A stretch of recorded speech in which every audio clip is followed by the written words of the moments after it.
Blackwood एक ऐसा शहर था जो हमेशा अंधेरे में डूबा रहता था। एक ऐसी जगह जहां हवा में राज फुसफुसाते थे। प्राचीन टेढ़े मेढ़े पेड़ सड़कों पर कंकाल जैसे पहरेदारों की तरह खड़े थे। उनकी शाखाएं आसमान पर पंजों की तरह थीं। हवा में ही एक अजीब सी भारीपन थी। पनपटुम्मा कहते थे।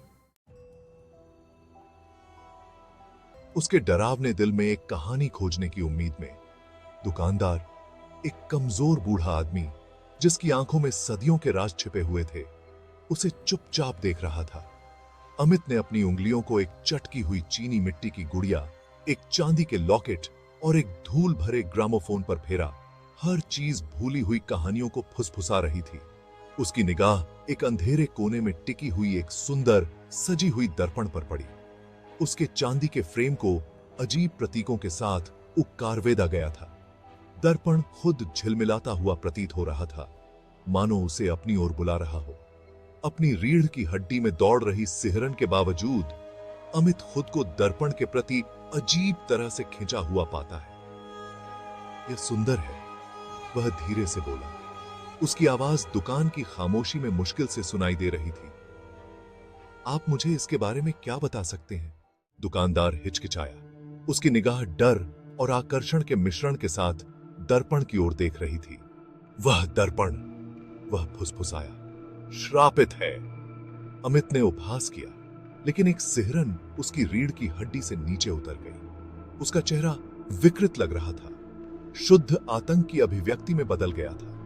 अपने बेहतर फैसले के खिलाफ अमित ने दर्पण खरीद लिया। उस रात अमित जाग गया और उसे ऐसा महसूस हुआ जैसे कोई उसे देख रहा है। दर्पण अप्राकृतिक रोशनी से धड़कता हुआ प्रतीत हो रहा था। अगले दिन अमित ने अपने डर को अपनी अतिस्क्रिय कल्पना की उपज मानकर खारिज कर दिया।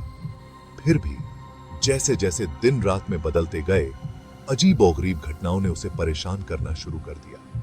दर्पण से फुसफुसाहट निकलती हुई प्रतीत होती थी।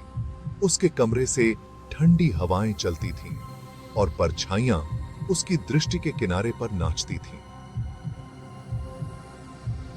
एक शाम जब अमित लिख रहा था, तो उसने दर्पण की ओर देखा और जम गया। उसे घूर कर देखना उसका अपना प्रतिबिंब नहीं था, बल्कि एक युवती का चेहरा था।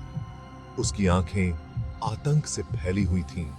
उसका मुंह एक खामोश चीख में जम गया था। इससे पहले कि अमित समझ पाता कि वह क्या देख रहा है, चेहरा गायब हो गया। वह स्तब्ध खामोशी में रह गया। महिला के आतंक की गूंज हवा से चिपकी हुई थी। दर्पण, जो कभी आकर्षण की वस्तु थी, अब उसे हड्डी कंपा देने वाले डर से भर देती थी। ओल्ड मैगी के नाम से जाना जाता था। वह ब्लैकवुड के किनारे पर एक चरमराते हुए घर में रहती थी, जो जड़ी बूटियों के बगीचे और फुसफुसाते अफवाहों से घिरा हुआ था। मैगी की उम्र से ढकी आंखों में पहचान की एक झलक दिखाई दी जब अमित ने दर्पण और उस चेहरे का वर्णन किया जिसे उसने देखा था। आत्माओं का दर्पण, वह कर्कश स्वर में बोली। उसकी आवाज सूखी पत्तियों की सरसराहट की तरह थी। उसके शब्द बाहर निकल आए, हर एक भय से सराबोर था। दर्पण, उसने खुलासा किया, एक माध्यम था। इसने उन लोगों की आत्माओं को फंसा लिया जो ब्लैकवुड में अन्यायपूर्ण तरीके से मारे गए थे, जिससे वे आतंक के अपने अंतिम क्षणों को फिर से जीने के लिए मजबूर हो गए। 7 मिनट, मैगी ने फुसफुसाते हुए कहा। उसकी आवाज मुश्किल से सुनाई दे रही थी। दर्पण आपको अपने शिकार दिखाता है, उनके दर्द के 7 मिनट, फिर यह आपको अपना दावा करता है। मैगी के शब्दों का भार अमित पर कफन की तरह छा गया। वह घर भागा। दर्पण का काला इतिहास उसके दिमाग में गूंज रहा था। वह दर्पण के सामने खड़ा था। उसकी सतह अशुभ रूप से झिलमिला रही थी। जैसे ही उसने देखा, प्रतिबिंब बदल गया। इस बार यह एक युवक था। उसका चेहरा पीड़ा में विकृत था। उसका हाथ मदद मांग रहा था, जैसे मदद मांग रहा हो। दर्पण उसे उस आदमी के आखिरी पल दिखा रहा था जो आतंक के जाल में फंस गया था। 7 मिनट्स, अकल्पनीय आतंक के साक्षी बनने के 7 मिनट्स। दर्पण के उस पर मुड़ने तक 7 मिनट, उसकी आत्मा को अपना दावा करते हुए। समय तरल हो गया, प्रत्येक सेकंड अनंत काल में फैल गया। हवा भारी हो गई, डर और निराशा की गंध से घनी हो गई। अमित ने देखा, असहाय, दर्पण ने पीड़ा के अपने भीषण टेपेस्ट्री का अनावरण किया। 7वां मिनट नजदीक आया। दर्पण में प्रतिबिंब एक बार फिर बदल गया। अमित ने खुद को संभाला। उम्मीद थी कि वह अपना भयभीत चेहरा खुद को घूरता हुआ देखेगा, लेकिन उसने जो देखा, उसने उसे सदमे से झकझोर कर रख दिया।